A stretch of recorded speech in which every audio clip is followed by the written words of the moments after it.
Hi, Elle Ingalls here. Welcome to Living Pressure Free with Elle. And this little mini series that I'm doing on myths about stress and debunking some things that are in the common vernacular about stress, really to help you get on a new path so that you aren't subject to these myths. Tonight, what I want to talk about is eustress, eustress, so eustress. And I also want to talk about when people say to me, I thrive on adrenaline, I thrive on stress, I like stress. It fuels me. So I really want to talk about that a little bit and debunk it a little bit for you. First, let's talk about eustress because it's a term that became popular, and I don't remember the scientist. I actually just tried to look it up in my research notes, who first came up with the concept of eustress.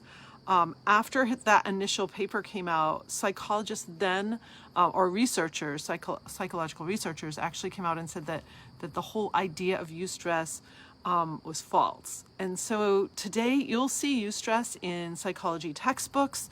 You'll see it talked about in the media. And so I just want to share a little bit about my thoughts about it.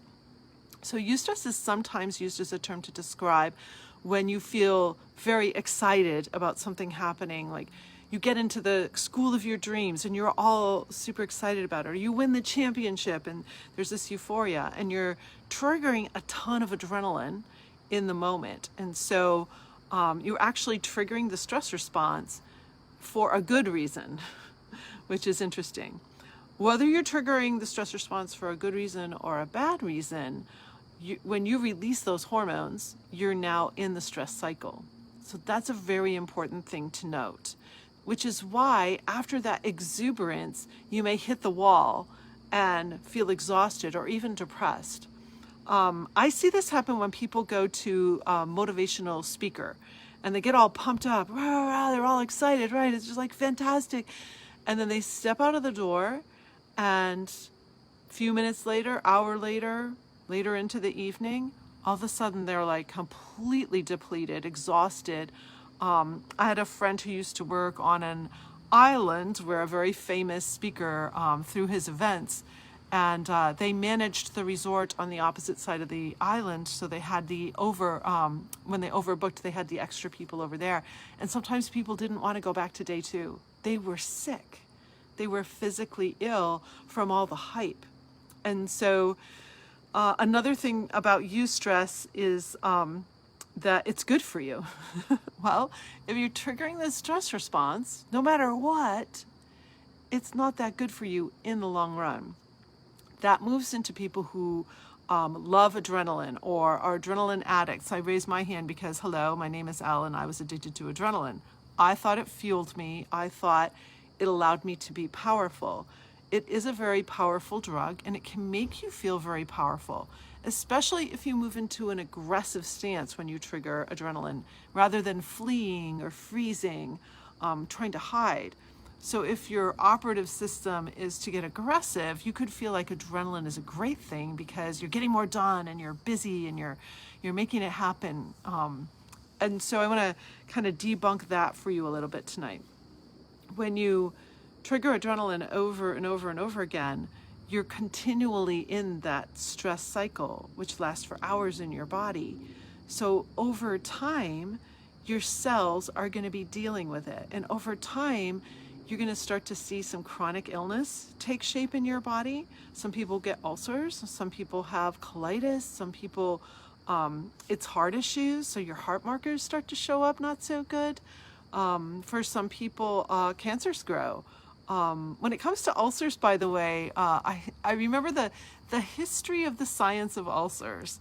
At first they said, okay, stress causes ulcers. And then there was this science that came out that said, no, stress doesn't cause ulcers. A bacteria causes ulcers. Here's the deal. When you trigger the fight or flight stress response for any reason, your body becomes very acidic, and cancers and bacteria thrive in an acid environment. So that's why ulcers form a lot of times with people who are under a lot of pressure, under a lot of stress. So I'm in for the long game. Do you get me when I say that? Does that make sense? I'm in for the long game. Maybe it's just because of my age, when I was in my 20s, let's go with the adrenaline. But now that I'm 59, about to hit 60 in half a year, I was like, no, let's go for the long game. In the long run, if you really want sustained energy and ability, good night's sleep, get up in the morning and not be fatigued, then not triggering the stress response is the key for any reason. Here's what I've come to understand, and so many of my clients too. When you don't trigger the stress response, you have more energy, you can do more in your day, you actually don't need to sleep as much because you're finally getting a real delta wave sleep. When you trigger the stress response, you can't get into a true delta wave sleep. So you're gonna get a better night's sleep. I have a client right now, she goes, I wake up every morning, I've got so much energy finally. So you're finally getting a real night's sleep, a quality sleep. Any chronic diseases or conditions that you have, they start to diminish. And in some cases, they completely go into remission or go away. That's happened to me in several things that I had that were chronic diseases. So many of my clients, it's just incredible what starts to happen. Then there's also the little daily, here's some daily signs that can tell you if you are triggering fight or flight too much. If you have to go to the bathroom a lot. If you have trouble keeping food down. Your digestive system isn't rock solid. That can be a sign. If you have skin issues, like I used to have terrible stress acne, it would flare up during symphony productions when I was, in the heat of the battle producing something. I would just get these bands of stress acne on my cheeks. And my nose is really sensitive too. Sometimes I get acne popping up on my nose, and I had eczema all over my hands. Your skin is your largest organ. Take a look at your skin. Here's another thing that can tell you if you've been triggering stress hormones too much, and that's, what does your forehead look like? Do you have the furrows here? The furrows here are just a sign that you've been tense a lot. You're coming here a lot. This is a cool thing to do too. You can do this with someone that you care about. You're in a conversation. Watch them. Watch their face, and watch when their face goes tight and when their face gets wide. When they're worrying, when things are not going so well, you'll see people's faces get tighter. And when they're talking about something that they love or they're having a great time, you'll see their face get wider. I remember once I was working with a client with fibromyalgia, and she was sharing with me about her condition, and I'll never forget when she said this. She goes, every doctor that I go to just doesn't understand. And her face was just like so concentrated and tight. And when she even said the word fibromyalgia, it was like very tight.